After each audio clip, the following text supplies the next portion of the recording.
అనేక అంశాలనే మనం మాట్లాడదాం. ఇవాళ మనతో పాటు చర్చలో జాయిన్ అవుతున్నారు బీఆర్ఎస్ నేత బాలాజీ యాదవ్ గారు, అదేవిధంగా అనలిస్ట్ జమీలుద్దీన్ గారు. గుడ్ మార్నింగ్ అండి. బాలాజీ గారు, ఎట్లా చూడాల్సిన అవసరం కనిపిస్తుంది అసలు వాస్తవానికి నిన్న జరిగిన పరిణామాలన్నీ కూడా చూసుకుంటే? కౌశిక్ రెడ్డి ఆయన మీద ఆయన కేసు పెట్టడానికి కంప్లైంట్ ఇవ్వడానికి పోయిన నేపథ్యంలో కంప్లైంట్ తీసుకోకుండా ముందుగానే మనిషి ఎదురుగా ఉంటే కూడా అక్కడికి వెళ్ళి పోలీస్ స్టేషన్లకు వెళ్ళిపోయి ఉల్టా కౌశిక్ రెడ్డి మీద కేసు ఫైల్ చేసే ప్రయత్నం చేసిండు. నిన్న అంతా కూడా ఒక ఉద్రిక్త వాతావరణం కనిపించింది. మొత్తం ఎక్కడికక్కడ ఎవరు వచ్చినా కూడా మిమ్మల్ని అరెస్ట్ చేస్తాం, నిర్బంధం చేస్తాం, అంటే మేము నిరసన చేస్తున్నామని మాట్లాడిన నేపథ్యంలో మిమ్మల్ని కూడా లిఫ్ట్ చేస్తామని చెప్పి పోలీసులు దురుసుగా కూడా ప్రవర్తించారు. అంటే ఈ పరిణామాలన్నింటినీ ఎట్లా చూడాలి? నాకు అన్యాయం జరుగుతుంది, నేను కంప్లైంట్ చేస్తా అని చెప్పేసి వెళ్ళిన నేపథ్యంలో ఒక ప్రజాప్రతినిధికి కూడా ఒక సేఫ్టీ లేని సిచ్యువేషన్ కనిపిస్తుంది. ఈ పరిణామాలన్నీ ఎట్లా చూడాల్సిన అవసరం కనిపిస్తుంది? అంటే కాంగ్రెస్ ప్రభుత్వం ఒక భయపెట్టే చర్యలకు పాల్పడుతుంది. ఏమనిపిస్తుంది ఇదంతా? ముందుగా స్వేచ్ఛ గారు, మీకు అదేవిధంగా టీ న్యూస్ ప్రేక్షకులకి, ప్యానెల్లో పెద్దలు జమీలుద్దీన్ గారికి నమస్కారం. ప్రధానంగా ఈరోజు రాష్ట్రంలో జరుగుతున్న రేవంత్ రెడ్డి గారి పాలన చూస్తే గతంలో 75-79 ఏదైతే 1975 to 79 ఎమర్జెన్సీ పాలన తలపిస్తూ ఉంది.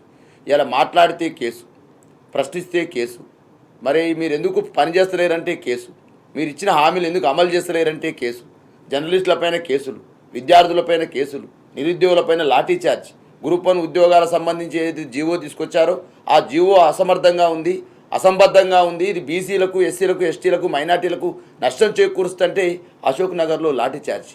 ఇలా నేను అంటా ఉన్నాను, దీన్ని 100% తుగ్లక్ పాలన అందామా, లేకపోతే దీన్ని మరి ఆ రోజు దేశ్ముఖ్గా వ్యవహరిస్తున్న రేవంత్ రెడ్డి పాలన అందామని చెప్పేసి అనవచ్చు. ఇవాళ స్వేచ్ఛ గారు, ఇవాళ కౌశిక్ రెడ్డి గారిని అడిగినా ఇవాళ తెలంగాణ సమాజం అడుగుతుంది కూడా, ఏంది మీరు ఎలక్షన్ల సమయంలో ఇచ్చిన హామీలు ఏంటి, ఆ హామీల అమలులో మీరు చేస్తున్న జాప్యం ఏంటి, ఎందుకు హామీలు అమలు చేయట్లేదని అడుగుతా ఉన్నారు. తప్పేంటి? మీరు ఏదైతే ఎలక్షన్ మేనిఫెస్టోని పెట్టారు, ఆ మేనిఫెస్టోని భగవద్గీత, ఖురాన్, బైబిల్తో పోల్చారు. ప్రతి హామీని తూచా తప్పకుండా హామీ అమలు చేస్తామని చెప్పినారు. మరి ఇవాళకి మీరు సంవత్సరం అయిపోతూ ఉంది అధికారంలోకి వచ్చి, మరి అనేక హామీలు ఇచ్చినారు, 6 గ్యారెంటీలు ఇచ్చినారు, ఎందుకు అమలు చేస్తలేరంటే ఇవాళ ప్రతి చోటండి అంటే ప్రశ్నించే ప్రతి గొంతుకను నిర్బంధించేటువంటి ప్రయత్నం ఈ రేవంత్ రెడ్డి పరిపాలన చేస్తూ ఉంది. అయ్యా రేవంత్ రెడ్డి గారు, ఫోన్ ట్యాపింగ్ జరుగుతుందని చెప్పేసి మీ కరీంనగర్లో మీ ఎమ్మెల్యేని, అధికార పార్టీ ఎమ్మెల్యేని చెప్తా ఉన్నాడు.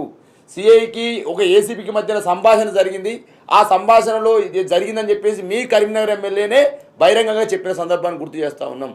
ఇవాళ మీ పార్టీలో సీనియర్ నాయకుడిగా వెలుగొందుతున్నటువంటి జీవన్ రెడ్డి గారు, ఈ రాష్ట్రంలో హోమ్ మినిస్టర్ ఉందా, అసలు హోంమంత్రి ఉన్నాడా అని చెప్పి అడుగుతున్న సందర్భం చూసినాం. ఏదైతే కాంగ్రెస్ పార్టీ కార్యకర్తగా పనిచేస్తూ కాంగ్రెస్ పార్టీ నాయకుడిగా పనిచేస్తున్న అక్కడ జీవన్ రెడ్డి అనేటువంటి ఆ జీవన్ రెడ్డి కింద పనిచేస్తున్న ఒక నాయకుడు అతి కిరాతకంగా రోడ్డు పైన నరికి చంపితే కూడా ఈ రాష్ట్రంలో శాంతి భద్రత లేవని చెప్పేసి మేము చెప్పట్లే. బీఆర్ఎస్ పార్టీ నాయకుడిగా దూదిమెత్త బాలయ్య ఎవరితో మా మీద కేసు పెట్టొచ్చు, కానీ మీ పార్టీలో ఉన్నటువంటి నాయకులే ఫోన్ ట్యాపింగ్ జరుగుతుందని చెప్పేసి ఒక ఎమ్మెల్యే మాట్లాడారు, శాంతి భద్రతలు ఏమైనా చెప్పేసి జీవన్ రెడ్డి గారు మాట్లాడారు. ఇలా అనేక చోట్లలో కొంతమంది, ఇంకా ఎవరైతే మీ ఎంపీగా పనిచేస్తున్న బలరాం నాయక్ గారు, ఇంకా ఎందుకు రైతుకు రుణమాఫీ కావట్లేదని చెప్పేసి వారు మాట్లాడుతున్న సందర్భం గుర్తు చేస్తా ఉన్నాం. కోమరెడ్డి గారి సమక్షంలోనే గుమ్మల మోహన్ రెడ్డి అనేటువంటి ఒక కాంగ్రెస్ పార్టీ సీనియర్ నాయకుడు, ఆయన జడ్పీటీసీగా పనిచేశారు నల్గొండ జిల్లాలో, ఆయన అన్నాడు 6 గ్యారెంటీలను మనం ఇచ్చాము, ఇంతవరకు కూడా హామీలు కావట్లేవు, ఏ ముఖం పెట్టుకొని జనాల దగ్గర పోవాలని చెప్పేసి మీ పార్టీ నాయకులే ప్రశ్నించిన సందర్భం. వాళ్ళు కూడా అడుగుతా ఉన్నారు కదా, వాళ్ళు ప్రశ్నిస్తూ ఉన్నారు కదా. మరి ప్రతిపక్ష పార్టీగా మా బాధ్యత కదా, ప్రజలకు ఇచ్చినటువంటి పాత్ర ఏంటి, మా ప్రజలు మాకేమిచ్చారు, ప్రతిపక్ష పాత్ర ఇచ్చారు. ఏమని ప్రతిపక్ష పాత్ర యొక్క నిర్వచనం ఏంటి, అసలు అధికార పార్టీ చేస్తున్న కార్యక్రమాల్లో లొసుగులేంటి, అధికార పార్టీ చేస్తున్నటువంటి పనులలో లోపాలేంటి, ఇంకా ప్రజలకు ఇచ్చిన హామీలు అమలు ఎందుకు చేయట్లేదని చెప్పి అడిగితే మా గొంతును నొక్కేస్తారా, మా మీద నిర్బంధిస్తారా, మమ్మల్ని అరెస్ట్ చేస్తారా? హరీష్ రావు గారు చేసిన పాపం ఏంటి? ఎవరో ఫేక్ గాడు, ఓడిపోయినటువంటి వాడు ఏదో ఆరోపణ చేసి ఏదో అక్కడ మీరు కంప్లైంట్ చేస్తే ఇచ్చేస్తారా, కేసు పెట్టేస్తారా? ఆయన ఒక సీనియర్ శాసనసభ్యులు, అనేక సంవత్సరాలు మంత్రిగా పనిచేసిన అనుభవం ఉన్నది, ఇష్టం వచ్చినట్టు కేసు పెట్టేస్తారా? ఇంట్లోకి వెళ్ళిపోతారా? ఇష్టం వచ్చిన అరెస్ట్ చేస్తారా? ఇది ఏమని అనాలి? దీన్ని రాక్షస పాలన అందామా, నిరంకుశ పాలన అందామా, ఎమర్జెన్సీ పాలన అందామా, ఇదొక దేశ్ముఖ్ పాలన అందామా, లేకపోతే విష్ణూరు రామచంద్రారెడ్డి ఏదైతే రజాకార్ల ఉపాధ్యక్షుడిగా పనిచేసిన విష్ణూరు దేశ్ముఖ్కు వారసుడిగా పనిచేస్తా ఉన్నాడు రేవంత్ రెడ్డిని అడుగుతా ఉన్నాను. నేను ఇలా 100% స్వేచ్ఛ గారు, ఇవాళ స్వేచ్ఛ అనేది ఈ ప్రాంతంలో నశించిపోయింది. ప్రశ్నించే గొంతుకలు మొత్తం కూడా మాయమైపోతా ఉన్నాయి. రాక్షస పాలన అనుకుంటే ఏమంటారండి? లగ్గిచెర్లలో ఇవాళ అన్నారు కదా, గతంలో ఏం చెప్పాడు రేవంత్ రెడ్డి గారు? కేసీఆర్ గారు మంత్రివర్గ విస్తరణ చేయట్లేదని చెప్పేసి మాట్లాడారు. నేను అడుగుతా ఉన్నాను, ఒక డాక్టరేట్గా, ఒక ఉద్యమకారుడిగా, 11 నెలలు అయిపోయింది, 12 నెలలు కావస్తా ఉంది నీ పరిపాలన వచ్చి, ఎందుకు మంత్రివర్గ విస్తరణ చేయడం అడుగుతా ఉన్నాను. నీ యొక్క మంత్రివర్గంలో స్వేచ్ఛ కార్యాల, హోంశాఖ లేదు, విద్యాశాఖ లేదు, సంక్షేమ శాఖ లేదు, నీ మంత్రివర్గంలో మున్నూరు కాపులకు స్థానం లేదు, గొల్ల కుర్మలకు స్థానం లేదు, లంబాడీలకు స్థానం లేదు, మైనార్టీలకు స్థానం లేదు, మరి ఆ ముదిరాజులకు స్థానం లేదు. ఏమనాలండి? ప్రతిపక్షం అడిగే దేనికి సమాధానం ఉండదు, ప్రజలు అడిగే దేనికి కూడా సమాధానం ఉండదు. సో జమీనుద్దీన్ గారు, అంటే అరెస్ట్లతోని భయపెట్టించి ప్రశ్నించకూడదు అన్న ఒక వాతావరణాన్ని ప్రభుత్వం క్రియేట్ చేస్తుందని భావించాల్సిన అవసరం కనిపిస్తోందా?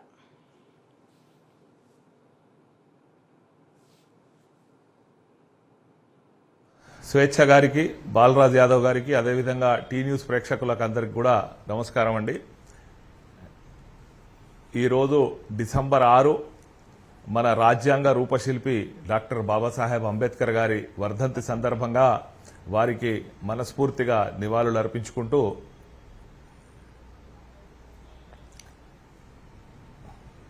నేను చెప్పేది ఏంటిదనంటే, ఈరోజు తెలంగాణ రాష్ట్రంలో రాజ్యాంగం అన్నది పూర్తిగా తుంగలోకి తొక్కబడి ఇక్కడ రాక్షస పరిపాలన నడుస్తూ ఉన్నది. మనకు ఏదైతే తెలంగాణ రాష్ట్రంలో మానవ హక్కుల హనన జరుగుతూ ఉన్నది, రాజ్యాంగ హక్కుల హనన జరుగుతూ ఉన్నది, అదేవిధంగా మాట్లాడితే అరెస్ట్ చేస్తాం, ప్రశ్నిస్తే జైల్లో పెడతాం అన్న విధంగా ఈరోజు వీళ్ళు రాజ్యాన్ని నడుపుతా ఉన్నారు. మొన్న హుజరాబాద్ ఎమ్మెల్యే కౌశిక్ రెడ్డి గారు నా ఫోన్ ట్యాప్ అవుతుంది అని చెప్పి పోలీస్ స్టేషన్కు దరఖాస్తు ఇవ్వడానికి పోతే వారి యొక్క దరఖాస్తు తీసుకోకుండా వారు పోలీస్ స్టేషన్లోకి చొరబడ్డరు, పోలీసుల విధులకు ఆటంకపరిచిరన్నది వారి మీద కేసు నమోదు చేయడం అయితే ఏదైతే ఉన్నదో ఇది పూర్తిగా అక్రమం, అన్యాయం, చట్ట విరుద్ధం, రాజ్యాంగ విరుద్ధం. మీ పోలీస్ స్టేషన్ అన్నది ఎవరి యొక్క ప్రైవేట్ ప్రాపర్టీ కాదు. ప్రభుత్వ ఆస్తిలో కూడా వేరే ప్రభుత్వ ఆఫీసులకు టైం ఉంటుంది 10 నుంచి 5 గంటల వరకు అని, కానీ పోలీస్ స్టేషన్కు ఎలాంటి టైమింగ్ ఉండదు. అదొక పబ్లిక్ ఆఫీస్. 24 గంటలు 24/7 పోలీస్ స్టేషన్ అన్నది ప్రజల కొరకు ఓపెన్ గా ఉండాల్సిందే. ప్రజలు అట్టి పోలీస్ స్టేషన్కు పోయి వారి యొక్క బాధలు చెప్పుకుంటారు. ఏ ఆపద వచ్చినా పోలీస్ స్టేషన్కు పోతారు. అటువంటిది ఒక గౌరవ ఎమ్మెల్యే పోలీస్ స్టేషన్కు వస్తే పోలీస్ స్టేషన్లో చొరబడ్డరు అని చెప్పి వారి మీద ట్రెస్ పాస్ కేసు నమోదు చేయడం, నీ విధుల్లో భాగం కదా, పోలీసు ఆయన దరఖాస్తు తీసుకోవాలి, దాని మీద విచారణ జరపాలి, విచారణ జరిపిన తర్వాత దానిలో సత్యాసత్యాలను అన్వేషించి ఒకవేళ ప్రూఫ్ ఉంటేనేమో కేసు రిజిస్టర్ చేయాలి, ముందుకు ఛార్జ్షీట్ వేయాలి, లేకపోతే ఆ కేసును క్లోజ్ చేసే అవకాశం కూడా పోలీస్ ఆఫీసర్లకు ఉంటుంది. దానికి భిన్నంగా ఫిర్యాదుదారుని నిందితుడిగా చేర్చి మేము కేసు నమోదు చేస్తామనంటే అసలు ఈ రాజ్యాంగం ఏదైతే అంబేద్కర్ గారు ఈరోజు పరమపదించిన రోజు కాబట్టి ఈ రాజ్యాంగాన్ని కూడా వీళ్ళు చంపేద్దామన్న ఆలోచన చేస్తున్నారా అన్న అనుమానం రాకుండా మానదు. పరిస్థితి ఎట్లా తయారైంది? మీకు Arnesh Kumar versus state of Bihar అన్న కేసులో సుప్రీంకోర్టు చాలా స్పష్టమైన గైడ్ లైన్స్ ఇచ్చి ఉంది. మీరు ఒక వ్యక్తిని అరెస్టు చేసేది ఉంటే 7 సంవత్సరాల కంటే తక్కువ శిక్ష విధించదగ్గ కేసుల్లో అరెస్టు చేయవద్దు. వారికి 41 సిఆర్పిసి అంటే పాత చట్టం ప్రకారం 41 సిఆర్పిసి అన్నది పబ్లిక్ లో వెళ్ళిపోయి ఉంది. దాని ప్రకారం మీరు నోటీస్ ఇవ్వాలి. నోటీస్ ఇచ్చి వారు విచారణకు సహకరించకుంటే లేదా ఏదన్నా విదేశాలకు పారిపోతాడు అన్న అనుమానం ఉంటే మీరు అరెస్ట్ చేయాలి తప్ప అత్యవసర పరిస్థితుల్లో తప్ప అరెస్ట్ చేయడానికి లేదని. అటువంటిది ఒక ప్రజాప్రతినిధిని మీరు పోలీస్ స్టేషన్కి వచ్చి దరఖాస్తు ఇస్తే 24 గంటల లోపు వారి యొక్క ఇంటి తలుపులు బద్దలు కొట్టుకొని పోయి అరెస్ట్ చేస్తారు. వారి ఇంటికి చూడడానికి వచ్చినటువంటి హరీష్ రావు గారు అక్కడ ఉంటే వారిని అరెస్ట్ చేస్తారు. ఇంకెవరు వస్తే వాళ్ళని అరెస్ట్ చేసి అక్రమంగా నిర్బంధిస్తామనంటే అసలు మీరు ఏం చేయాలనుకుంటున్నారు? ఇందులో రాష్ట్రంలో ప్రజాస్వామ్యయుత పరిపాలన ఉందా, లేకపోతే మీ ఇష్టారాజ్యంగా ఈ రాష్ట్రాన్ని పరిపాలించాలనుకుంటున్నారా అన్న అనుమానం ఇక్కడ ప్రజలకు రాక మానదు. ప్రజలందరూ కూడా నిన్నటి నుంచి దీని మీద చర్చించుకుంటా ఉన్నారు. ఈ నిర్బంధ కాండ ఎమర్జెన్సీని తలపిస్తా ఉన్నది. వీరు ఇంద్రమ రాజ్యం తెస్తామనంటే ఎమర్జెన్సీ రాజ్యం తెచ్చిరు అని చెప్పి ప్రజలు మాట్లాడుకుంటా ఉన్నారు. రైట్ జమీనుద్దీన్ గారు, ఇక మరిన్ని అంశాలు చర్చిద్దాం. రాజు గారు, అంటే మొత్తం ఒక అరెస్ట్ల పర్వం కొనసాగించడమే కాకుండా ఒక బిహేవియర్ ఎటువంటి పద్ధతి అవలంబిస్తున్నారు, పోలీసులు ఏ విధంగా వ్యవహరిస్తున్నారు అనేది కూడా కీలకంగా చర్చనీయాంశం అవుతున్నది. అంటే ప్రజలు అనేక సందర్భాల్లో నిరసనలు వ్యక్తం చేసినప్పుడు, ఆందోళన చేసినప్పుడు, ప్రశ్నించినప్పుడు ఎట్లా వైఖరి అయితే కనిపిస్తుందో ప్రజాప్రతినిధుల మీద కూడా అంటే ప్రతిపక్ష పార్టీకి చెందిన వాళ్ళైతే మాత్రం ఇట్లా దురుసుగా ప్రవర్తిస్తారా, ఎందుకు ఇట్లా వ్యవహరిస్తున్నారు అనే ఒక ప్రశ్న కూడా తలెత్తుతోంది. సో దురుసుగా మాట్లాడినరు, దురుసుగా ప్రవర్తించిండ్రు, పట్టి గుంజుకపోయినరు, బెదిరించిండ్రు, ఇష్టం వచ్చినట్టు మాట్లాడినరు. దీన్ని ఎట్లా చూడాల్సిన అవసరం ఉంది? స్వేచ్ఛ గారు, రేవంత్ రెడ్డి గారు అధికారం వచ్చే ముందు చాలా తీపి మాటలు మాట్లాడారు. ప్రజాపాలనలో ఒక ఎన్కౌంటర్ ఉన్నదని చెప్పేసి మాట్లాడారు. ముందు రోజైన ఎన్కౌంటర్ ఏందండి? ఇలా పౌర హక్కుల సంఘాల నాయకులుగా పనిచేస్తున్నటువంటి హరగోపాల్ గారు మాట్లాడాలి. ఇలా తెలంగాణ సమాజంలో గతంలో అవినీతి పేరకపోయిందని చెప్పేసి, అరాచక పాలన నడుస్తుందని చెప్పేసి ప్రశ్నించిన కోదండరాం గారు గొంతు ఎందుకు మూగపోయిందో అని అడుగుతా ఉన్నాను. ఇలా ములుగులో 16 మంది అమాయక గిరిజనులు కావచ్చు, వాళ్ళు ఆ నక్సలైట్లుగా పనిచేస్తున్న వాళ్ళని తీసుకొచ్చి చిత్రహింసలు పెట్టి చంపారు కదా. మీ పౌర హక్కుల నాయకులు ఎందుకు నోరు మూగపోయింది అంటున్నాను. లఘుచర్యలో గిరిజనులను అన్యాయంగా, అమాయక గిరిజనులను 38 మందిని జైల్లో పెట్టారు కదా, సంగారెడ్డి జైల్లో. మీ గొంతు ఎందుకు మూగపోయిందని చెప్పేసి ఇలా పౌర సంఘాల నాయకులను అడుగుతా ఉన్నాను. కమ్యూనిస్ట్ పార్టీని అడుగుతా ఉన్నాను, సిపిఐ పార్టీని, సిపిఎం పార్టీ నాయకులను అడుగుతా ఉన్నాను నేను. ఇలా హరగోపాల్ గారు, కె శ్రీనివాస్ లాంటి వాళ్ళు, కోదండరాం లాంటి వాళ్ళు, ఆకునూరి మురళి లాంటి వాళ్ళు చాలా మాట్లాడారు కదా. కేసీఆర్ గారి పరిపాలన గురించి, జరుగుతున్నటువంటి దాని మీద చాలా మాట్లాడారు కదా. ఇవాళ ఈ 12 నెలల్లో ఎంతమంది నక్సల్స్ని చంపారు మీరు ప్రజాపాలనలో? ఎంతమంది అమాయక గిరిజనుల పైన లఘుచర్యలు భూములు గుంజుకొని అక్రమంగా రెక్కాడితే డొక్కాడినటువంటి జీవితాలను ఇలా భూమిని ఆధారంగా చేసుకొని బతుకున్నటువంటి ఆ జీవితాలు ఆగం చేస్తున్న వాళ్ళు ఛిద్రం చేస్తూ ఉంటే, వాళ్ళు మా భూమి ఎందుకు లాక్కుంటారని చెప్పేసి గొంతెత్తి అడిగితే నోరు లేని అమాయక గిరిజనులను అన్యాయంగా, అక్రమంగా సంగారెడ్డి సెంట్రల్ జైల్లో పెట్టి 38 మంది నిర్బంధిస్తే, 66 మంది పైన కేసులు పెడితే, అమాయకమైన గిరిజన స్త్రీలను అన్యాయంగా ఇళ్లల్లో చొరబడి ఇష్టం వచ్చిన చోట తాకి ఏం చేస్తారో చేసుకోరని చెప్పేసి ఒక రాజ్యాంగేతర శక్తిగా వ్యవహరిస్తున్నటువంటి ముఖ్యమంత్రి సోదరుని పైన మీ యొక్క ఈ మానవ హక్కుల సంఘాలు ఏం చేస్తూ ఉన్నాయి, పౌర హక్కుల సంఘాలు ఏం చేస్తామని చెప్పేసి ఇలా టీ న్యూస్ ద్వారా అడుగుతున్న స్వేచ్ఛ గారు, ఇవాళ అడిగితే, ప్రశ్నిస్తే, మాట్లాడితే ఈ రాష్ట్రంలో ఏం జరుగుతూ ఉంది? పోలీస్ స్టేషన్లు నిర్బంధించడం జరుగుతూ ఉంది. అరెస్ట్ అయిన వాళ్ళు చూస్తే ఇలా 100లాది మందిని ఎందుకు ప్రశ్నిస్తే అరెస్ట్ చేస్తారా? అడిగితే అరెస్ట్ చేస్తారా? ఎందుకు అమలు చేస్తారని, ఎందుకు మీ పథకాలు అమలు చేస్తారని చెప్పేసి అరెస్ట్ చేస్తారా? ఇది అన్యాయం కాదా? ఎందుకు పౌర సంఘాలు మాట్లాడతలేవు అని అడుగుతా ఉన్నాను. ఎందుకు మానవ హక్కుల సంఘాలు మాట్లాడతలేవు అడుగుతా ఉన్నాను. రైట్ టు ఇన్ఫర్మేషన్ యాక్ట్ ద్వారా అనేక సంఘాలు పనిచేస్తూ ఉన్నాయి, వాళ్ళు ప్రశ్నించాల్సిన అవసరం ఉంది కదా అని అడుగుతా ఉన్నాను.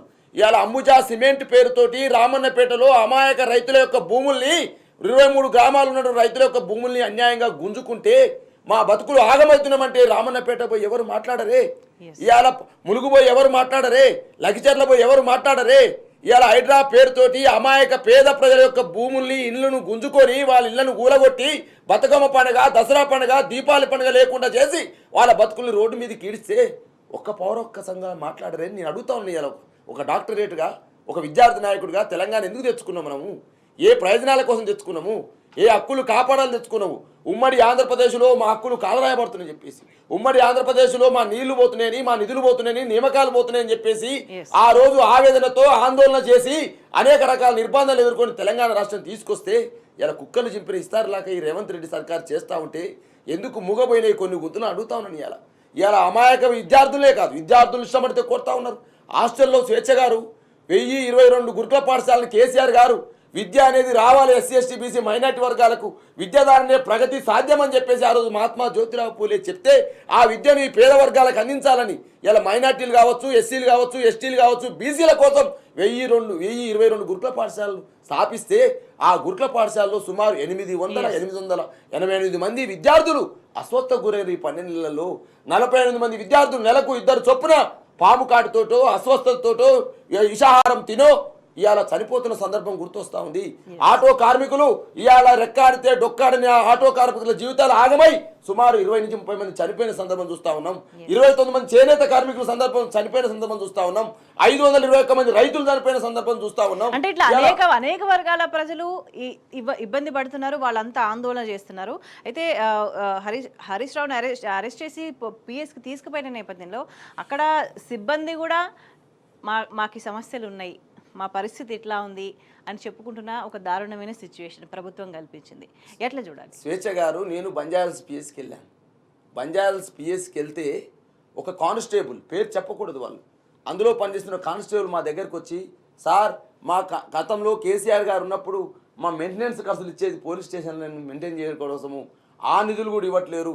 కనీసం సార్ పేపర్లో చూసాం కదా సార్, పేపర్లో చూసాం కదా స్వేచ్ఛ గారు, ఇలా ఎంత పెద్ద ఎత్తున పేపర్లో ప్రకటనలు వచ్చినాయి. పోలీస్ బండ్లకు డీజిల్ లేని పరిస్థితి, పోలీస్ బండ్లకు ఇవాళ డీజిల్ పోయలేని స్థితిలో ఈ ప్రభుత్వం ఉన్నది.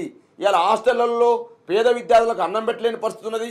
ఇవాళ మేము అడిగేది 3 లక్షల కోట్ల బడ్జెట్ కాదా రేవంత్ రెడ్డి గారు, 3 లక్షల కోట్ల బడ్జెట్లో ఈ పేద విద్యార్థులకు, ఎస్సీ ఎస్టీ బీసీ మైనార్టీ వర్గాలకు 3 పూటల అన్నం మంచిగా పెట్టమని అడుగుతా ఉన్నాము.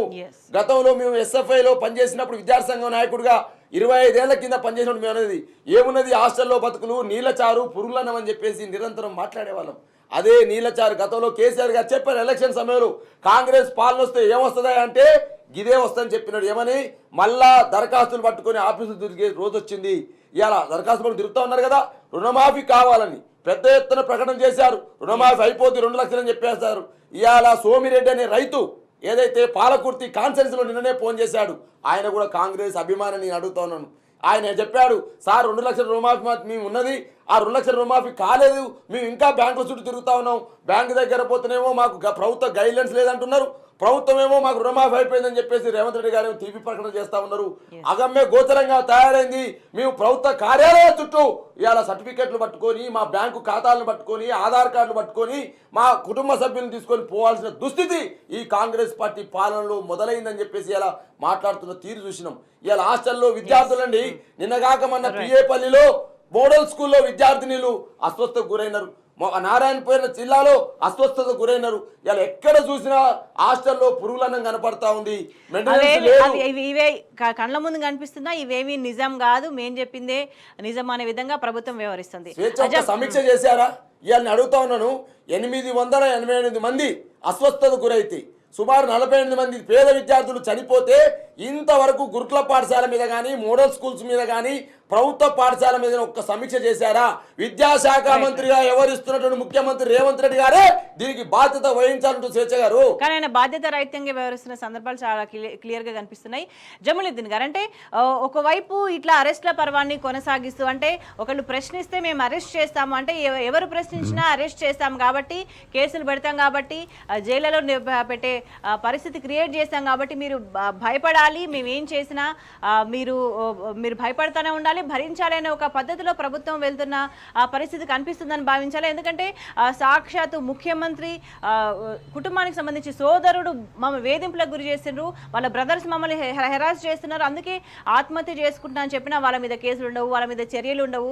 అధికార పక్షానికి సంబంధించి ఎవరు ఏం మాట్లాడినా, ఏం చేసినా ఎటువంటి చర్యలు కనిపించవు. కానీ న్యాయం కావాలి అంటూ నిజాయితీగా ప్రశ్నించే వాళ్ళ మీద, ఎందుకంటే ఇక్కడ ఒక లిస్ట్ కనిపిస్తుంది ఇక్కడ, ఎందుకంటే మాజీ మంత్రులు, ఎమ్మెల్సీలు, ఎమ్మెల్యేలు, మాజీ ఎమ్మెల్యేలు, మహిళా నేతలు, ఇట్లా మొత్తం ఇలా చూసుకుంటే ఇంత పెద్ద లిస్ట్ కనిపిస్తుంది. అంటే ఎందుకు ఇంతమందిని మేము అరెస్ట్ చేసినాము, ఎవరైనా ఎంతమందినైనా సరే అరెస్ట్ చేస్తామని ఒక భయభ్రాంతులకు గురి చేస్తున్న వాతావరణం తెలంగాణలో కనిపిస్తుందా?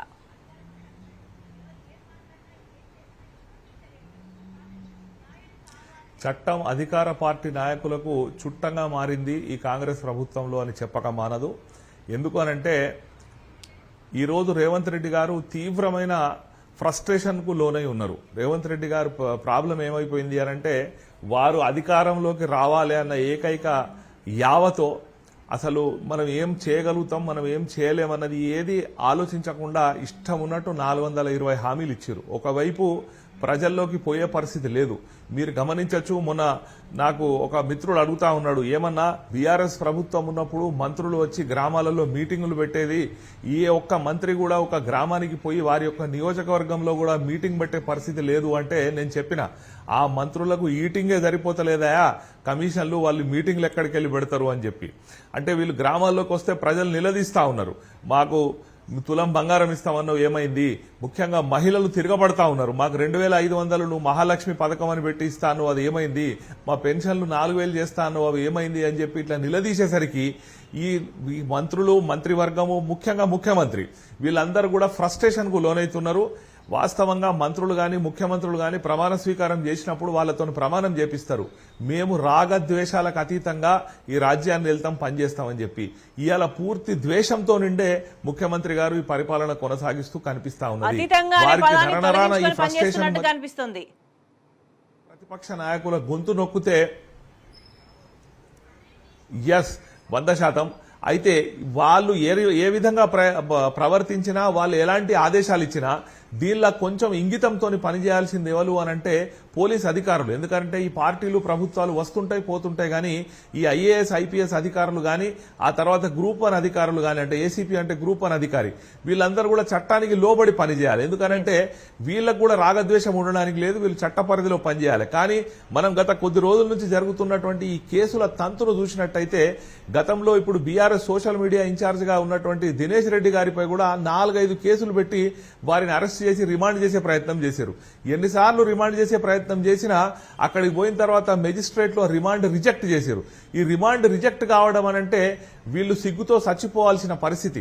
అంటే మీ దగ్గర లోపం ఉన్నది, రిమాండ్ చేయకూడని కేసుల్లో మీరు ఇబ్బంది పెట్టడానికి పట్టుకొస్తున్నారు, మీ రిమాండ్ రిపోర్ట్ అన్నది కరెక్ట్ గా లేదని మెజిస్ట్రేట్లు వారికి బెయిల్ మంజూరు చేస్తూ లేకపోతే 41 సిఆర్పిసిలో నోటీస్ ఇవ్వమని చెప్పి ఎప్పుడైతే రిమాండ్ రిజెక్ట్ చేసిరో ఈ పోలీస్ అధికారులు కూడా ఆత్మవిమర్శ చేసుకోవాలి. నిన్న ఏం జరిగింది, నిన్న కౌశిక్ రెడ్డి గారిని కూడా పొద్దున అరెస్ట్ చేస్తే మీకు ఎఫ్ఐఆర్ రాయడానికి 12 గంటలు టైం పడుతుంది. అది రాత్రి 10:30కు మేజిస్ట్రేట్ గారి ముందు ప్రవేశపెడితే అక్కడ కూడా రిమాండ్ రిజెక్ట్ అయింది. ఇప్పటికైనా ఈ రాష్ట్రంలో ఉన్నటువంటి పోలీస్ అధికారులు మేము చట్టానికి లోబడి పనిచేస్తున్నామా లేకపోతే అధికార పార్టీ నాయకులకు బానిసలుగా పనిచేస్తున్నామా అన్నది ఆత్మ పరిశీలన వాళ్ళు చేసుకోవాలి. లేకపోతే మనం చూస్తున్నాం ఆంధ్రప్రదేశ్ రాష్ట్రంలో ముఖ్యమంత్రి గారు ఆదేశాలు ఇచ్చిరని చెప్పి విచ్చలవిడిగా ప్రవర్తించినటువంటి అక్కడ పోలీస్ అధికారుల పరిస్థితి ఏమైందో రైట్ జమీలుద్దీన్ గారు. అంటే ఈ యొక్క విషయంలోనే కాదు అనేక అంశాలు ఉన్నాయి, ఎక్కడ కూడా కనీసం ఒక నిస్సిగ్గుగా ముందుకెళ్తున్న పరిస్థితి చాలా క్లియర్ గా కనిపిస్తుంది. బీఆర్ఎస్ నేతల అక్రమ అరెస్టులకు నిరసనగా 125 అడుగుల అంబేద్కర్ విగ్రహం ముందు నిరసనకు పిలుపునిచ్చిన నేపథ్యంలో మళ్లీ బీఆర్ఎస్ నేతల ముందస్తు అరెస్టుల పర్వం కొనసాగుతుంది. ఎమ్మెల్యే వివేకానంద అండ్ షమీపూర్ రాజు కూడా నిర్బంధంలో ఉంచిన పరిస్థితి కనిపిస్తుంది. గృహ నిర్బంధంలో హౌస్ అరెస్ట్ చేసిన పరిస్థితి కనిపిస్తుంది. వాళ్ళ ఇంట్లో ముందర పోలీసులు భారీగా మోహరించారు. బాలాజీ గారు ఎట్లా చూడాలి? ఎందుకంటే ఒక సైడ్ మేము ఆందోళన చేసిన ఒక విషయం ఏంటంటే ప్రజలంతా రోడ్ల మీదకి వచ్చే విధంగా చేయడం అనేది సిగ్గుచేటు, తలెత్తుకోలేని విధంగా అందరు రోడ్ల మీదకి వచ్చి నిన్ను ప్రశ్నిస్తున్నారంటేనే ప్రభుత్వానికి సిగ్గుచేటు. ఆ సిగ్గు ఎట్లాగూ లేదు. ఇంకొక వైపు మేము ఆందోళన చేసే స్వేచ్ఛనిస్తున్నామని చెప్పేసి మాట్లాడుకుంటారు, చెప్పుకుంటారు. మరి ఇదేంది? ఎందుకు నిజంగా ఆందోళన మీరు చేసిన తప్పులకే కదా, మీరు చేసిన తప్పుడు పనులకే నిరసనగానే ఇదంతా చేస్తున్న నేపథ్యంలో ఎందుకు మరి ముందస్తు అరెస్టులు చేయాల్సిన అవసరం ఏంది? మొత్తం పోలీసులు బలగాలను మోహరించాల్సిన అవసరం ఏముంది? ఆందోళన చేసుకునివచ్చు కదా. మరి ఇలా స్వేచ్ఛ గారు ఇలా పూర్తిగా ఖండిస్తూ ఉన్నాం. ఒకవైపు వివేకానంద గౌడ్ గారు ఎమ్మెల్యే గారు, అదేవిధంగా ఎమ్మెల్సీ షంపూర్ రాజు గారిని నిర్బంధించడం ఏదైతే ఉందో ఇలా ప్రజాస్వామ్యాన్ని కూని చేసినట్టే, ఇలా బాబాసాహెబ్ అంబేద్కర్ వర్ధంతి సందర్భంగా రాజ్యాంగాన్ని హరించినట్టే, ఏదైతే రాజ్యాంగం ప్రకారం నడుచుకుంటామని చెప్పేసి ప్రమాణం చేసినటువంటి ఎమ్మెల్యేలను ఎమ్మెల్సీలను కూడా చూడకుండా మరి అలా రాజ్యాంగాన్ని హనిస్తూ వారు హౌస్ అరెస్ట్ చేస్తూ వారి ఇంటి ముందు భారీ పోలీసులు మోహరించడం అంటేనే ప్రజాపాలన అనేది ఫెయిల్ అయిందని అర్థమైపోయింది. ఇలా ప్రజాపాలన లేదు, పోలీసు పాలన ఉంది, రాక్షస పాలన నడుస్తున్నడానికి తార్కాణాలు ఇవన్నీ కూడా.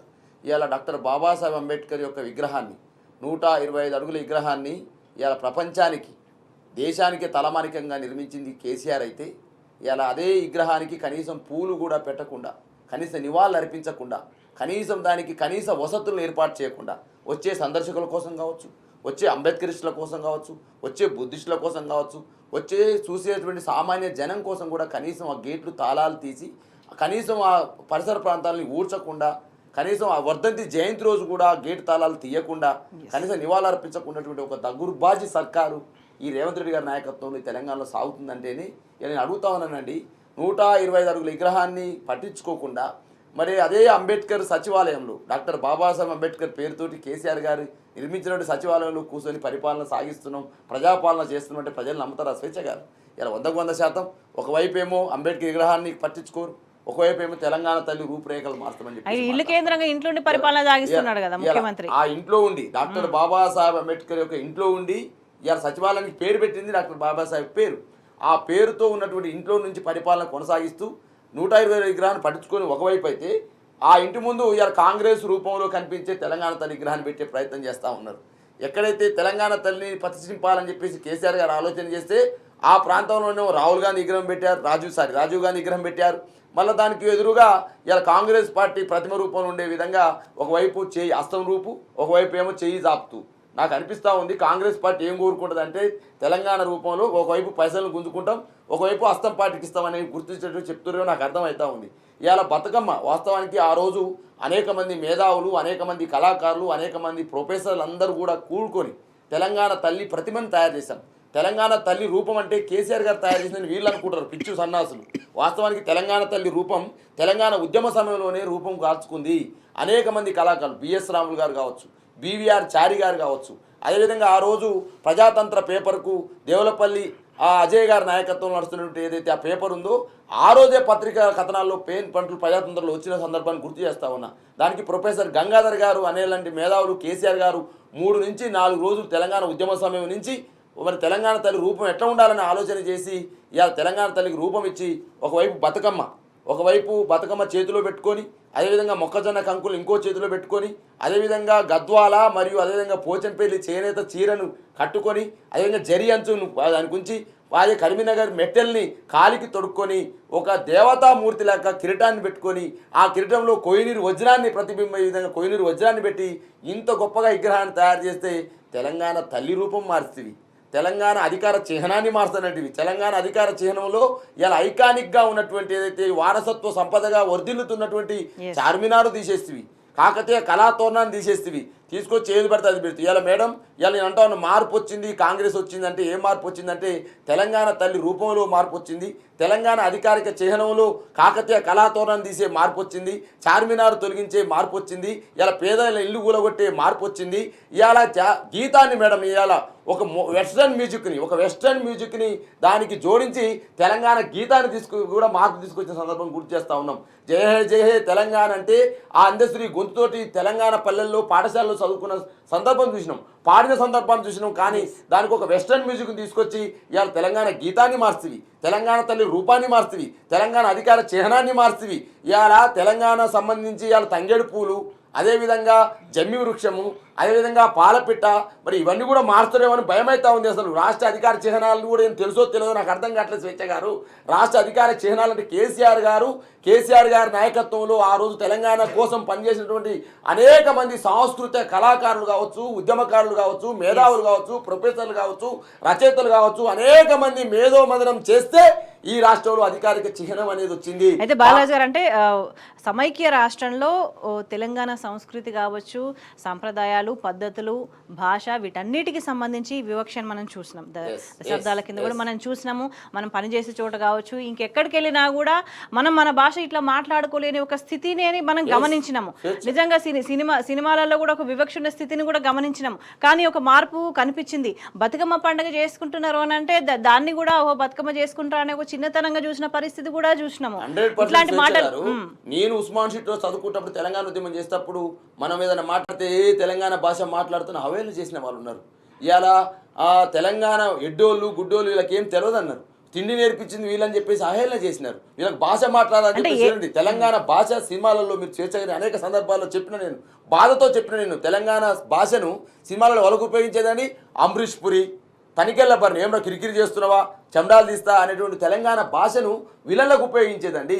మరి విలన్ల భాష ఇవాళ ఏమైందండి? కేసీఆర్ నాయకత్వంలో హీరోలుగా రూపొందించబడ్డది కదా.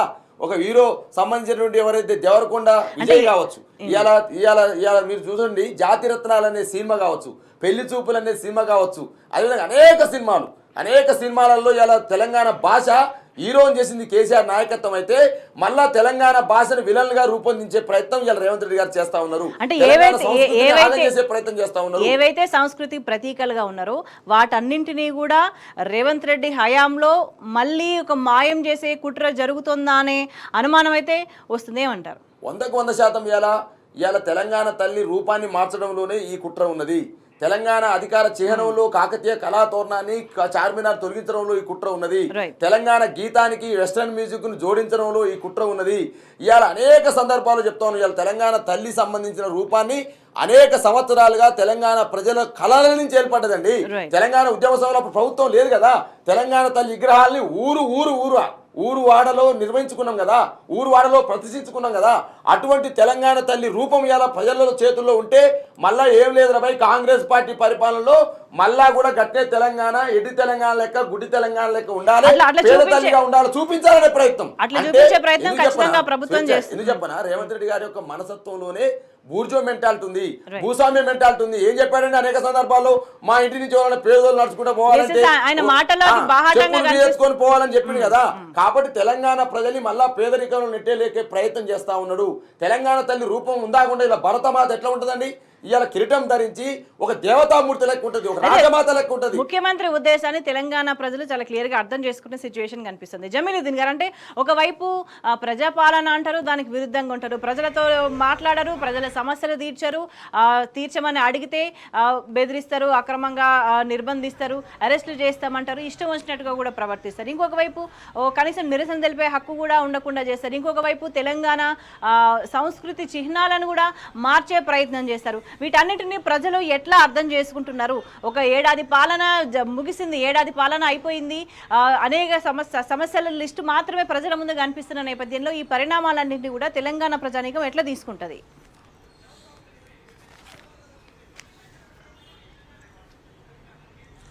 ఒక సంవత్సరం పరిపాలన అంతా కూడా తెలంగాణ రాష్ట్రాన్ని మళ్ళీ విధ్వంసం వైపు నడిపిస్తున్నట్టు కనిపిస్తుంది అని చెప్పి ప్రజలు ఎక్కడ చూసినా మాట్లాడుకుంటా ఉన్నారు.